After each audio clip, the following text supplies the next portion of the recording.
de la création d'Archéomède, c'était de mettre en commun du matériel mutualisé. 2 points. 2 points. Voilà, donc au sein d'Archéomède, c'est du matériel mutualisé à destination des membres du pôle, voire plus loin, je l'ai déjà dit. Donc là, on va prendre un cas précis que Jean-Bernard va nous développer. C'est le fluorescence mètre portable. Ils ont choisi celui-là parce que c'est le plus difficile à prononcer. Sinon, il existe du matériel que l'on met à disposition des entreprises en interne et en externe. Vous pourrez en trouver tout le détail dans la plaquette d'Archéomède que je vous invite à prendre avant de partir. Et donc, il y a du matériel qui est difficilement mutualisable à l'extérieur. On a un chariot élévateur, un peu difficile de le faire sortir, un studio photo. Et nous aurons bientôt un laboratoire commun de restauration qui, j'espère, ouvrira ses portes avant la fin de l'année. Nous l'espérons tous. Et j'en ai parlé déjà tout à l'heure, nous avons une loupe trinoculaire et studio photo, j'en ai parlé, salle de réunion, etc. etc. J'ai passé la parole. Juste, j'aurais dû le mettre avant, mais c'est pour oui, tu aurais dû le mettre donner avant, les exemples de ce que Xavier est en train de vous raconter. Et surtout, ça, c'est le matériel qu'on a aujourd'hui. Mais encore une fois, le principe, le fonctionnement d'Archéomède, c'est que les membres du pôle industrie culturelle et patrimoine puissent solliciter Archéomède pour essayer de grouper des achats sur un matériel. On a fait une réflexion autour d'un échafaudage. En fait, tout ce qui peut être intéressant pour une entreprise, on le propose pour savoir si d'autres entreprises seraient intéressées à l'usage de ce matériel-là. Est-ce qu'on peut le mettre en commun ou pas? Et à partir de là, se lance un processus d'acquisition de matériel si les besoins se font sentir. Jean-Bernard? Simplement pour préciser ce que dit Xavier, on parle souvent d'entreprise, mais pour nous, c'est l'ensemble des acteurs. On a échangé notamment avec l'Université d'Avignon et un des laboratoires de l'Université d'Avignon qui est très intéressé par cet outil par rapport évidemment aux recherches qu'ils peuvent mettre en place. Donc c'est vraiment mutualisé à l'ensemble des membres, que vous soyez entreprise, artistes, auto-entrepreneurs, associations. S'il y a un besoin par rapport à votre activité, dites-le nous et on essaiera de le traduire par une réponse collective. Il ne faut pas hésiter à nous solliciter en tant que membre du pôle pour acquérir aussi du matériel. Ça peut lancer une réflexion. On peut retrouver en interne ou en externe des besoins communs et dans ce cas-là, essayer de réfléchir à une future acquisition. Bernard, je te passe la parole. Merci. Avant de parler de physique un peu, parce que déjà celui-là il fait très très peur, il est très transparent. Mais avant de parler de physique, je voulais en fait dire 2 petits mots pour rebondir sur la séquence d'avant et sur le coworking. En fait, la mutualisation Archéomède, il faut imaginer qu'elle a été, la mutualisation des équipements, elle a été décidée et imaginée depuis maintenant 6 ou 7 ans et on l'a initiée par le biais de réunions de membres du pôle industrie culturelle et patrimoine. Des réunions, on appelait ça des réunions de remontée de besoins, avec 2 visées dans la mutualisation de matériel. La première visée, c'est faire que les membres du pôle industrie culturelle et patrimoine, qui sont avant tout des TPE, mais souvent des entreprises unipersonnelles, aient le même niveau de matériel et d'autonomie que leurs concurrents. Ce qui n'est pas évident quand on crée une boîte. Donc pour moi, ça c'est un premier niveau. Et la deuxième visée de la mutualisation, c'est prendre un avantage concurrentiel indéniable. Donc dans les matériels mutualisés, tels qu'ils sont définis ici et tels qu'on en a parlé, vous allez avoir, à mon sens, des matériels qui vont vous permettre d'avoir le même niveau d'outillage que la concurrence et d'autres qui prendront des avantages concurrentiels. Par exemple, le fluorescence mètre portable, c'est clairement un outil pour avoir un coup d'avance sur la concurrence. Donc on vous a cité un studio photo, on vous a cité un chariot élévateur. Chariot élévateur, ça peut paraître trivial, mais un chariot élévateur, ça vaut 26 000 €. Et 26 000 € quand on est une TPE, il n'y a pas un banquier qui finance. Voilà. Donc c'est vrai que dit comme ça, un chariot élévateur, un transpalette, ça fait un peu, c'est un peu le b.a.-ba. Oui, c'est le b.a.-ba, mais c'est le b.a.-ba que les banquiers ne veulent pas financer. Donc on est parti en fait de là. Alors le fluorescence mètre portable, à la base, c'est un outil dont les besoins ont été identifiés par un certain nombre de membres, parmi lesquels au départ il y avait le LERM, il y avait Acoros, il y avait Arkeia, on était comme ça, quelques structures à dire, en remontant de nos contacts terrain, ça va nous permettre de gagner des parts de marché. Alors, le fluorescence-mètre portable, on l'a acquis, ça fait maintenant 2-3 petits mois. Bon, le principe, je ne vais pas faire de la physique, quoi, mais le principe de la spectrométrie de fluorescence X, déjà, puisque c'est comme ça que ça s'appelle, un spectromètre de fluorescence X. On dit fluo X, ça va plus vite. Donc c'est une technique qui utilise des propriétés de la matière, la fluorescence X. Donc pour faire simple, quand on bombarde la matière avec un faisceau de rayons X, elle va réagir en fait à ce bombardement en émettant elle-même un faisceau de rayons X sous la forme d'une fluorescence. Et cette fluorescence, on va pouvoir, en fait, elle va relarguer de l'énergie et cette énergie, on va pouvoir la détecter et la mesurer. En fait, voilà, vous avez petit rappel de la matière, un atome, des couches électroniques. Et quand vous bombardez en fait de rayons X, qui peut être aussi un faisceau d'électrons à haute intensité, eh bien, vous allez exciter tous les électrons qui sont sur les couches électroniques. Et en fait, le fait de les exciter, ça va les rendre instables et ils vont bouger. Et le fait de bouger, ça va émettre de l'énergie. Et cette énergie, elle sera mesurable et détectable. Voilà, voilà un peu le principe. Donc en fait, chaque atome va rentrer dans un état d'excitation, d'instabilité. Pour retrouver cette instabilité, il va opérer des transitions, c'est ce qu'on a vu dans la figure précédente. Et ces transitions s'accompagnent d'une énergie qui sera mesurée par un détecteur.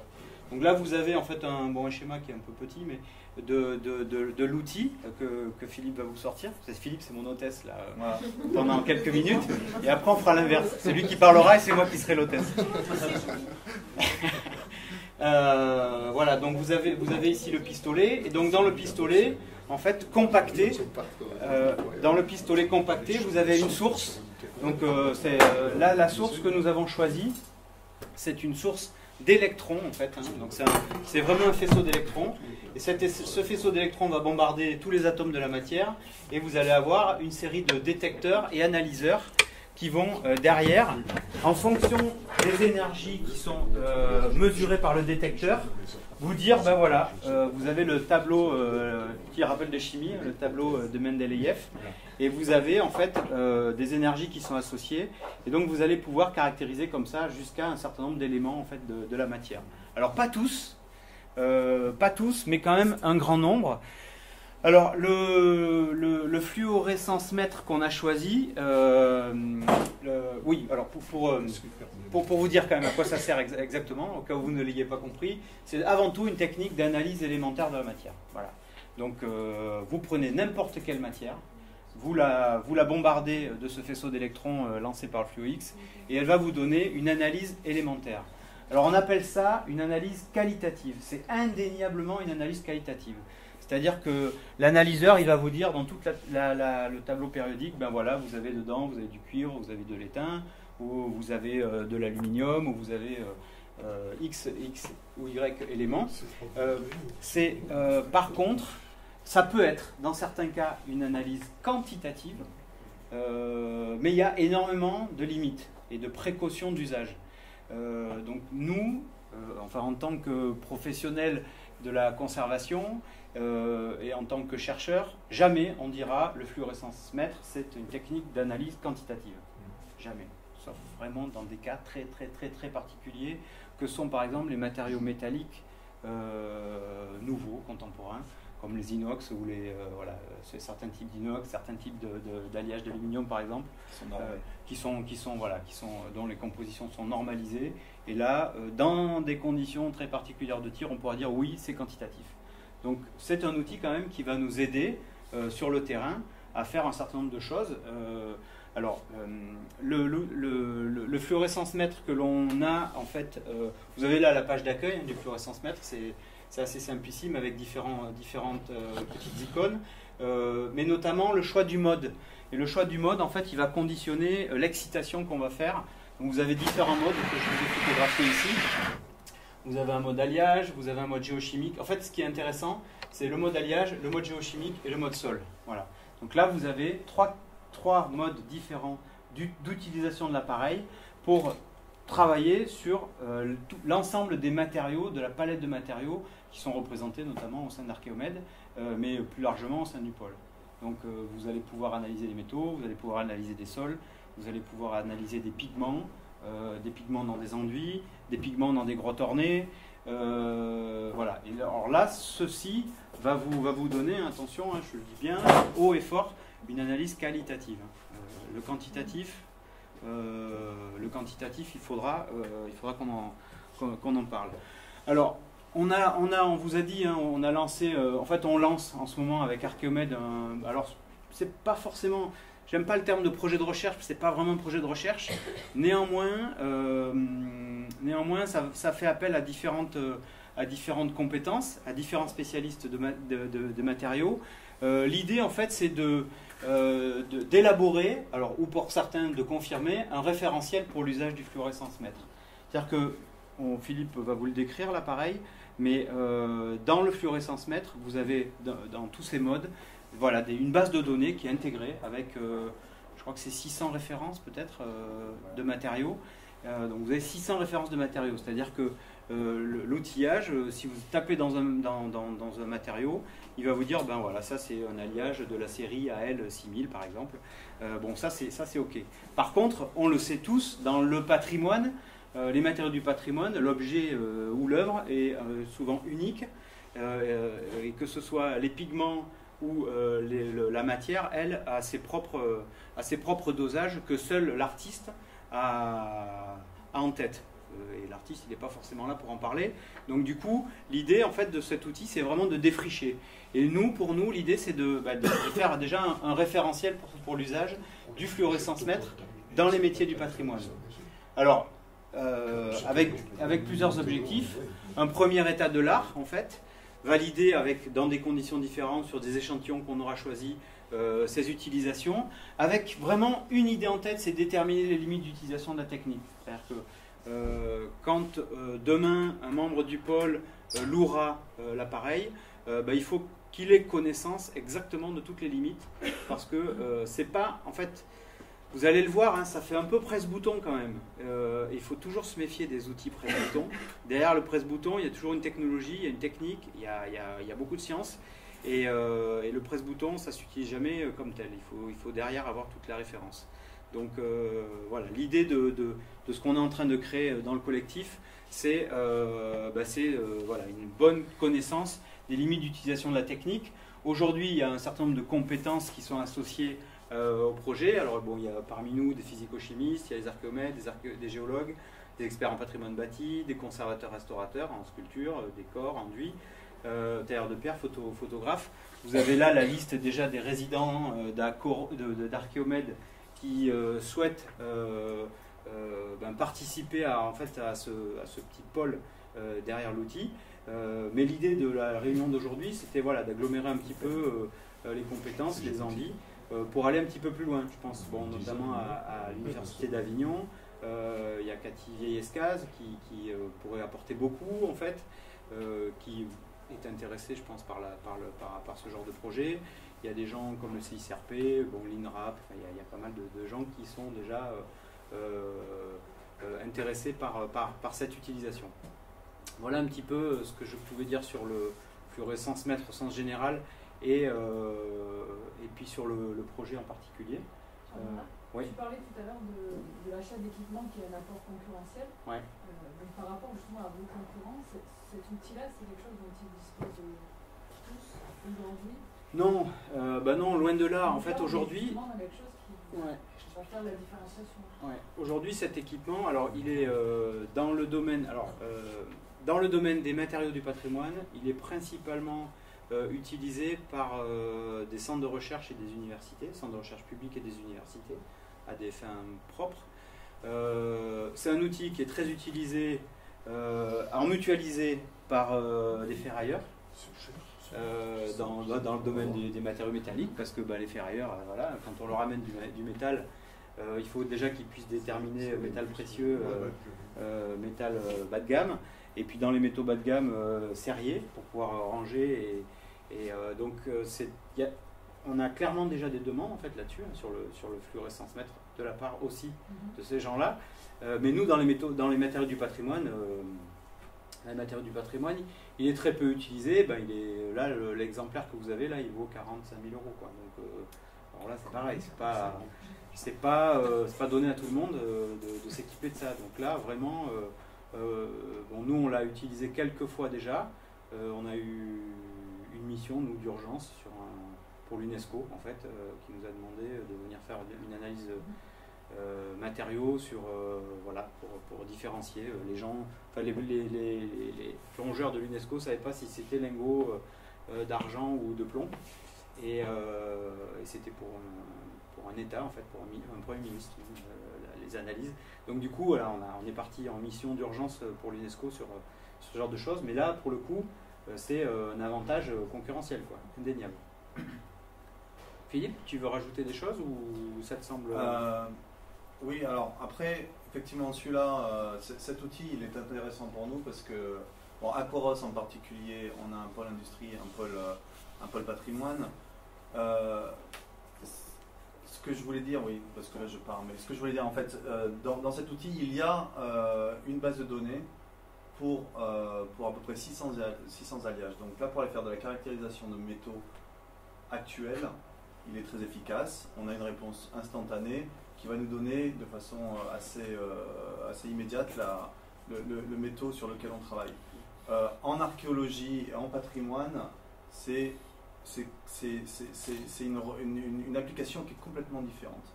Parce qu'on se retrouve avec quand on parle de métaux patrimoniaux ou un objet, il faut savoir que la surface que l'on va analyser, puisque l'intérêt de cet outil, c'est que c'est du non destructif. On peut aller sur l'objet, à la différence des autres techniques, on est obligé de faire des prélèvements. Là, on peut travailler sur l'objet. La limitation, c'est que la surface de notre objet, eh ben, elle s'est transformée.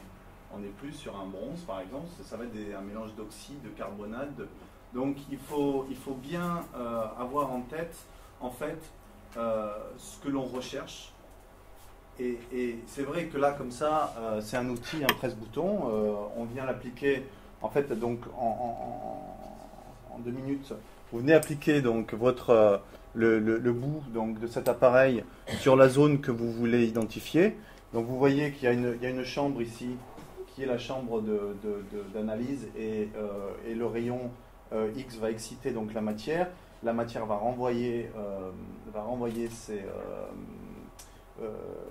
ces ondes et ça va être analysé par l'ordinateur qui est contenu à l'intérieur de cet outil. C'est une analyse de surface. C'est une analyse de surface sur plusieurs microns. C'était une dizaine de microns. Alors ça, c'est très important de savoir aussi pour, par exemple, quand on veut faire des analyses de couches picturales et qu'il y a par exemple plusieurs couches en épaisseur, il faut bien avoir en tête que ce que vous allez analyser, c'est peut-être pas la première, c'est peut-être un mélange des 2, 3, donc il y a quand même une réflexion à avoir. Mais sinon, techniquement, vous venez appliquer votre objet sur la zone que vous voulez analyser. Il y a moyen d'avoir une petite caméra, donc vous voyez exactement où vous placez, exactement ce que vous allez analyser, ce qui est très pratique. Et ensuite, vous appuyez sur la gâchette. Et en fonction du mode que vous avez choisi, il y a un temps plus ou moins long d'analyse, et plus ou moins précis en fait. Si vous faites une analyse où vous recherchez un alliage particulier, il va venir chercher dans sa base de données, c'est assez rapide. Il y a même un mode caractérisation rapide où c'est en 5 secondes. Ça, c'est pour, ça sera très bien pour le faire ailleurs. Ils vont arriver, parce que depuis les 50 dernières années, tous les alliages sont normalisés, donc il va venir rechercher des éléments clés. Il ne va pas faire la recherche complète, mais il va chercher les éléments clés qui vont lui permettre de dire, voilà, ça c'est cet alliage, ça ne peut pas être un autre. Donc ça, si nous on l'applique dans les objets du patrimoine, dans les matériaux du patrimoine, c'est sûr qu'on aura une réponse qui sera fausse. Donc, il faut bien différencier ces deux points. Les métaux du patrimoine, il faut bien réfléchir en fait à ce que, mais ça c'est dans toutes les analyses. Il faut savoir ce qu'on recherche. Il faut comprendre les limites de l'appareil parce que en fonction effectivement des épaisseurs d'analyse sur des couches picturales, il va falloir peut-être faire des prélèvements et on ne pourra pas l'appliquer directement sur l'œuvre. Et quand on travaille sur des objets archéologiques dont on sait que les 2-3 premiers millimètres sont complètement minéralisés et qu'on ne peut pas aller prendre une brosse en métal ou un micro-tour pour creuser pour aller sur le métal, il faut réfléchir à ça. Donc par exemple, là vous avez un objet gentiment apporté, alors archéologique ou pas, ça c'est aussi la question qu'on se pose. Hein. Cet objet va permettre aussi, cet outil va aussi permettre de dire, voilà, on va faire cette analyse, eh bien, on va pouvoir caractériser le métal ou les oxydes. Peut-être dans ces oxydes, on va trouver des oxydes d'un métal qui ne devrait pas être utilisé à l'époque. Et aussi, il va falloir trouver une... Alors, ça, typique, si ça c'était un objet archéologique, pour pouvoir essayer de l'analyser, il faudrait qu'on trouve une surface qui soit la plus métallique possible. Donc, une surface, par exemple, si cet objet était tenu, voilà, on voit un peu de métal ici, donc on pourrait venir analyser sur cette zone. Bon, on pourra faire une analyse tout à l'heure pour le fun. Et la surface, ça représente quoi, un centimètre carré? Qu'est-ce qui est exploité? Ah non, alors on a... Il y a deux modes en fait. Il y a deux modes, ouais. Il y a un mode un peu plus gros qui doit faire dans le millimètre carré, un ou un millimètre peu carré. plus, et un second qui voilà. Il y a un mode confocal, et donc du coup là c'est un pointé en fait, le pointé du rayon. Quoi. Donc un millimètre carré sur du micron en épaisseur, c'est ça? Voilà, Okay. Millimètre carré c'est gros mode quoi. Le mode confocal il est plus petit encore. On est en dessous du millimètre carré. Et votre caméra, le grossit, on arrive vraiment à voir le détail de ce qu'on pointe?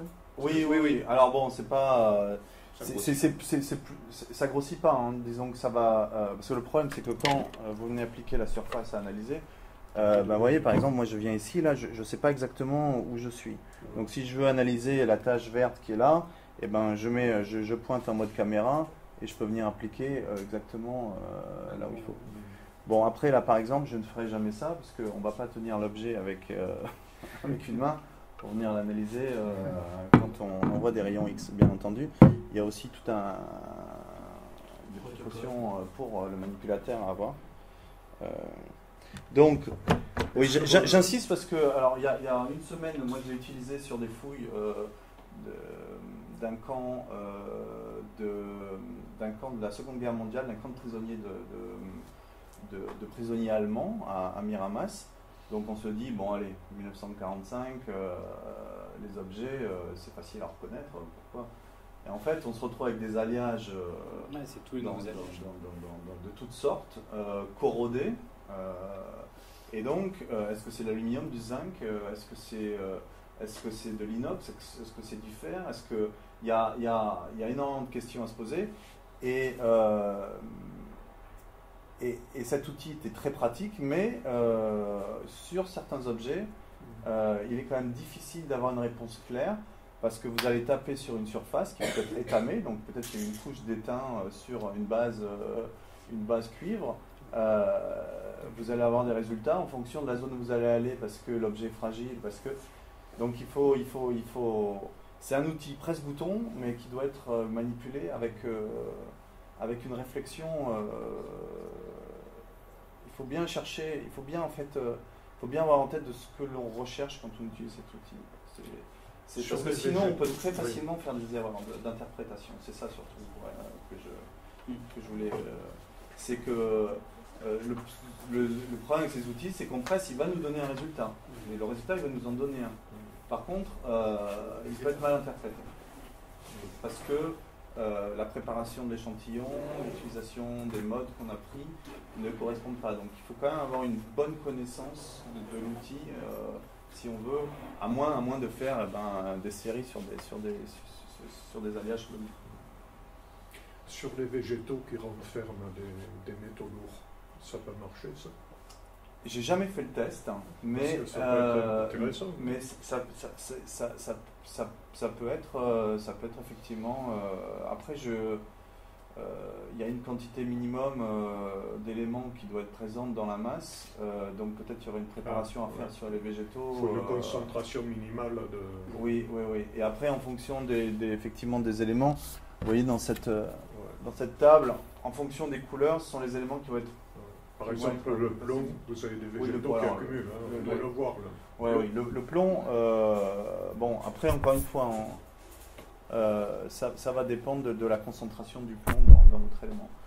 Et là, il faudra prendre avec des pincettes. Il vous pourra, encore une fois, il vous dira oui, il y a du plomb, alors quelle quantité ça. Et le plomb, par exemple, aujourd'hui, cet appareil est beaucoup utilisé dans des phases avant réhabilitation pour détecter le plomb dans les peintures en particulier. Bon, alors, les experts le voient à l'œil nu, mais voilà, en expertise, vous savez aujourd'hui qu'avec la réglementation plomb, avant de toucher une peinture, il faut faire un certain nombre d'analyses.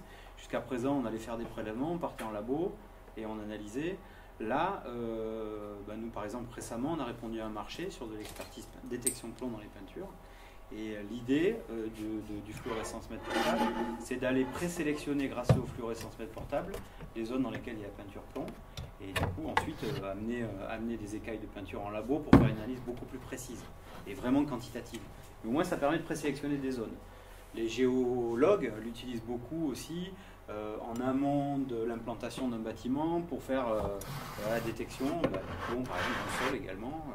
Et ça permet d'aller, quand on va faire un carottage dans le sol pour aller déterminer les teneurs, les compositions, la pollution, ça permet de faire une présélection des zones aussi efficace. Donc voilà, c'est un outil qui est intéressant aussi dans cet aspect-là. Et la limite technique de la profondeur, c'est quoi? C'est un problème d'énergie? Comme c'est transportable, il n'y a pas assez de puissance pour aller plus profond dans l'élément. Parce que les rayons X traversent. Oui, les rayons X, alors après ça dépend. Les rayons X peuvent traverser en fonction de la puissance que l'on émet. Là, c'est un outil qui peut être utilisé par des opérateurs qui ne sont pas agréés. Donc, c'est vraiment des rayonnements qui sont pour... même si je me radiographie, même si j'utilisais sur ma main, ce qui n'est pas recommandé et interdit, en termes de danger, c'est infime. Oui, c'est infime, mais de ce fait, si c'est infime, c'est parce que les rayons et l'excitation de la matière aussi va se jouer que sur les quelques premiers microns et pas sur des épaisseurs. Et pour nous, d'ailleurs, quand on fait dans le patrimoine, c'est vraiment, nous, des analyses de surface qu'on essaye de faire. Donc si on traversait 1 centimètre, pour certains objets, on aurait, si vous voulez, les éléments qu'on rechercherait qui sont en surface seraient noyés dans le reste. Donc pour faire des analyses beaucoup plus poussées, là, dans ce cas-là, il faut retourner dans des laboratoires d'analyse qui ont des outils qui sont vraiment adaptés à ça. Mais là, voilà, il faut bien... C'est vraiment une analyse de surface que l'on fait. Et d'un point de vue pratique, il y a plusieurs marques qui vous s'est collé plus. Non, il y a plusieurs marques. Il y a plusieurs marques. Il y a alors Bruker.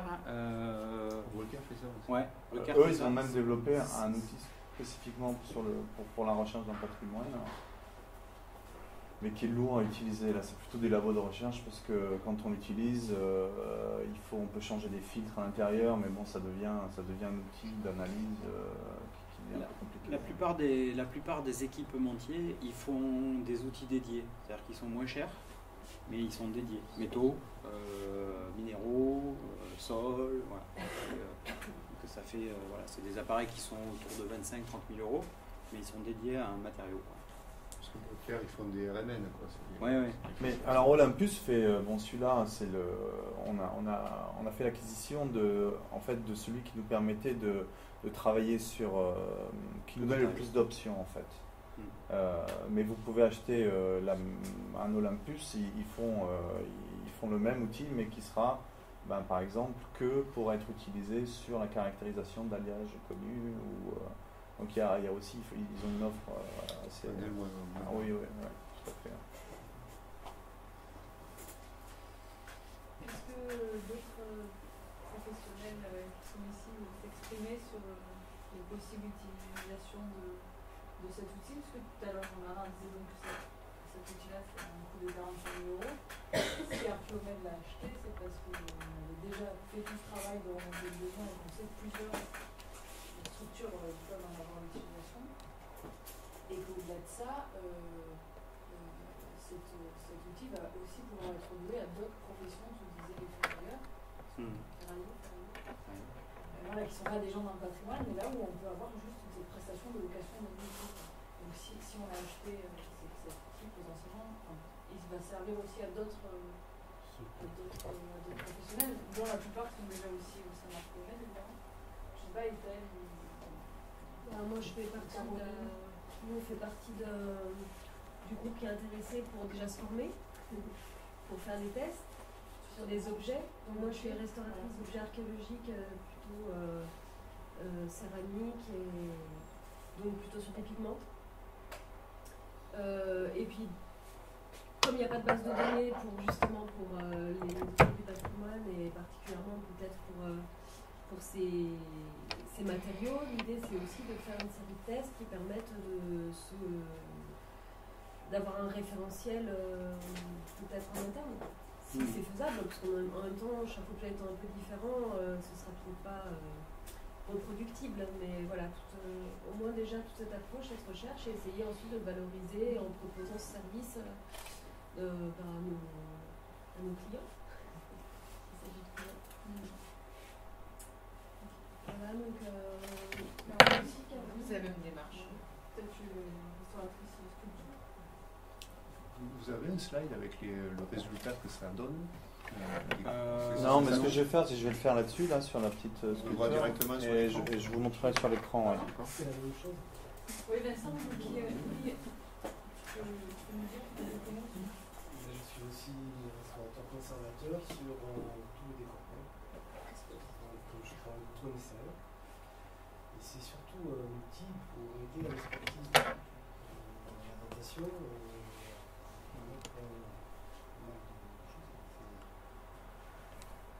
Et c'est vrai qu'il y a une utilisation de toutes les données, et le travail avec Cathy est très important.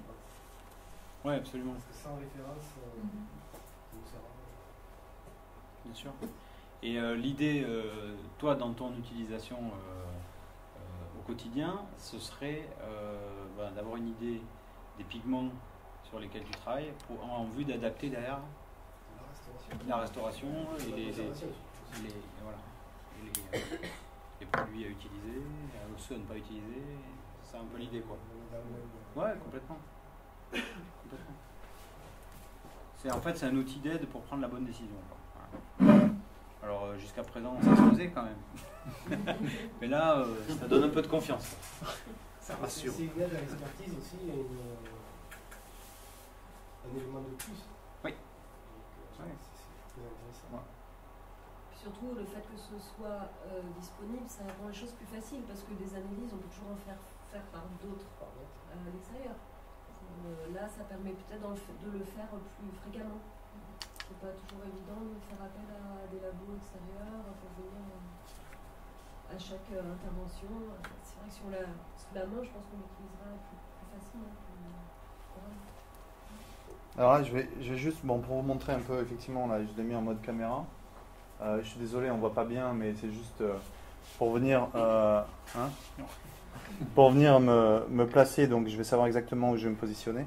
Alors, il faut savoir que ici, là, il va me donner un résultat brut. On peut ensuite sortir l'ensemble des informations qui sont contenues dans l'appareil sur l'ordinateur et avec des traitements de données, aller beaucoup plus loin dans les analyses. Donc, vous venez vous placer donc, sur le point que vous souhaitez. Et ensuite, alors il y a un mode, il y a des sécurités, vous voyez. Si c'est une surface plane, vous l'appuyez, il y a ce petit bouton là c'est une gâchette aussi, qui va se fermer et qui va dire ok, toute la zone, il n'y a pas de vide, donc il n'y a pas de risque pour les rayons d'aller plus bas, et donc d'avoir votre main qui traîne. Sinon, vous êtes obligé d'utiliser vos deux mains. Là, il m'oblige, pour pouvoir appuyer sur la gâchette et que ça fonctionne, il faut que j'appuie aussi ici. Donc je ne vais pas avoir ma main, je ne vais pas venir taper sur la bague ou quoi que ce soit. Donc j'appuie, ensuite je laisse, et alors ouais, là je m'étais mis sur un mode justement pour vous montrer alliage. Là il me dit il n'y a pas d'alliage de comparaison. Donc il est en train de faire une analyse assez large, il essaie de valider avec sa base de données, voir si ça correspond à quelque chose qu'il connaît. Et donc là, il me ressort un alliage qui est composé à travers ce mode. Après, il faut affiner. Mais en gros, on a 30% de cuivre, 22% de zinc et 15% de titanium. De titane, oui. Van Damme. Et Voilà, donc vous avez une première. Alors, ça, c'est un premier élément de réponse. Sur des objets archéologiques, bon, les conservateurs-restaurateurs ont quand même l'habitude, en fait, de deviner les éléments qui sont utilisés par la couleur de leurs produits d'oxydation. Donc là, on savait qu'il y avait certainement du cuivre. Comme c'est apparemment coulé, on savait que ça devait être un alliage cuivreux avec certainement du zinc. Bon, il n'y a pas de plomb là. En tout cas, si, un tout petit peu, ouais. Ni d'étain. Aussi un petit peu, ouais. Mais voilà, là, donc vous voyez, en 20 secondes, on a un résultat qui pourrait être largement affiné si j'utilisais un autre mode. Et si ensuite je ressortirais l'information et j'utilise l'ensemble des logiciels qui nous ont été donnés avec pour pouvoir aller un peu plus loin. Donc, chaque fois qu'on le met en route, si je ne vous ai pas expliqué, tout à l'heure je l'ai mis, ici vous avez une petite galette d'inox avec, c'est un alliage, oui c'est un 316. Et donc on étalonne l'objet, donc là vous l'avez aussi en portable, si jamais vous êtes sur terrain et vous n'avez pas de support. Vous devez faire votre premier tir là-dessus, et il va s'étalonner par rapport à ça, et ce qui vous permet d'avoir quand même des résultats qui sont conséquents et consistants. Est-ce qu'il y a des dérives en fonction des conditions, de l'humidité, de la température, des choses comme ça? C'est pour ça que vous faites un témoin.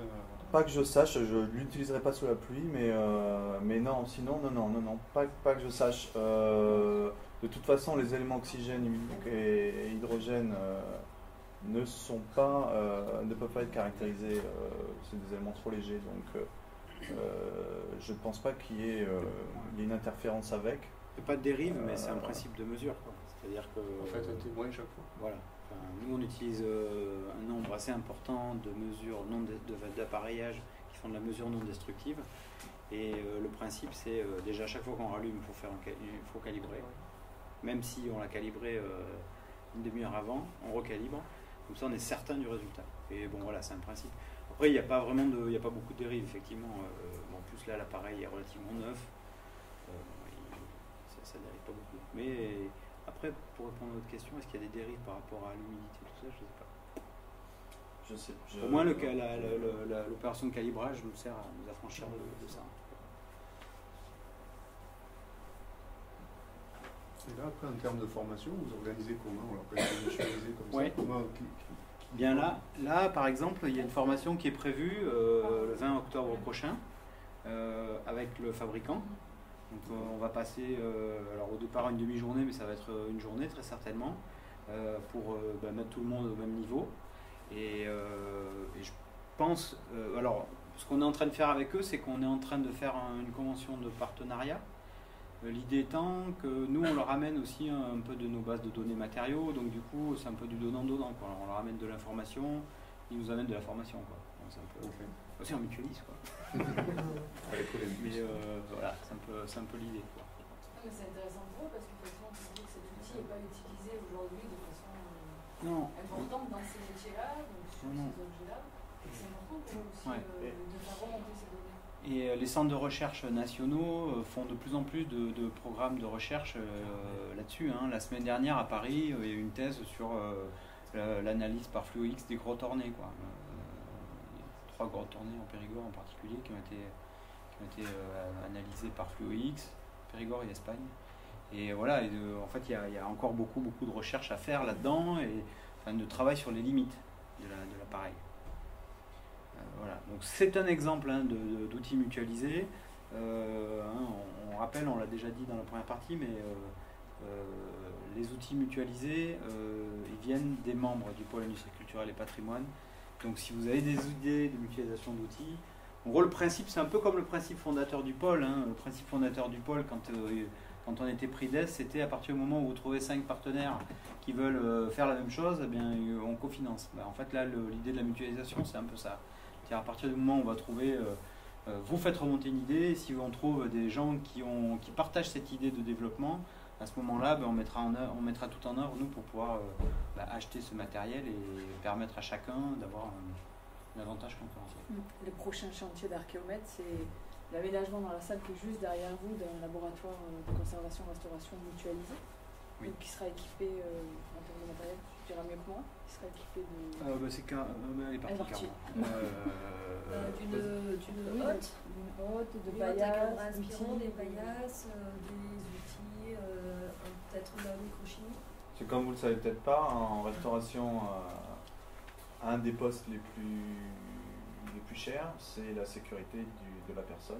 Et c'est souvent ce qui passe d'ailleurs en dernier dans nos métiers parce qu'une hotte c'est entre 5 et 10 000 euros. Parce que les banques ne financent pas. Parce que les banques ne financent pas, oui. Parce que c'est pas de la production directe. C'est pas de la production. Et donc là, cet espace mutualisé servira aussi bien à l'ensemble des restaurateurs qui travaillent dans ce bâtiment lorsqu'ils ont besoin de faire des produits chimiques, d'aller sous la hotte, parce que ça aussi, une hotte, on s'en sert pas. Si on s'en sert 1 heure par semaine ou 2, c'est le maximum chacun. Donc là, si on est tous ensemble, on va pouvoir mutualiser ça. Et ensuite, il y a beaucoup de gens les restaurateurs, qui répondent aux appels d'offres et qui parfois ont besoin de venir ici. Là, on a eu déjà des demandes de restaurateurs pour avoir une salle pendant 1 semaine ou 2. Donc on ne peut pas louer une salle s'il n'y a pas des équipements qui soient professionnels. Donc ça, c'est le prochain gros chantier, et avec l'optimisation du studio photo que vous voyez en bas, qui est aussi un studio qui est équipé de matériel. Si Xavier était là, il en parlerait encore mieux. Mais de matériel d'éclairage, de table, etc., qui fait 50 mètres carrés et qui est là aussi à vocation de servir pour les résidents d'Archéomède qui ont besoin de valoriser leur restauration et leurs travaux par des photographes professionnels dans un cadre réglementé et avec tout le matériel nécessaire. Et de la même façon que le laboratoire est ouvert à l'extérieur, ce studio est aussi ouvert à l'extérieur à la location de membres du pôle qui en auraient besoin, ou même au-delà, mais là sur un produit qui peut s'adresser à tout un chacun qui a besoin de prise de vue. Donc voilà, Archéomède, vous l'aurez compris, on est là depuis le 1er janvier et on pose un peu les jalons et on est en train de compléter notre aménagement et nos services et équipements. Merci. Jean-Bernard, Philippe. Merci à vous.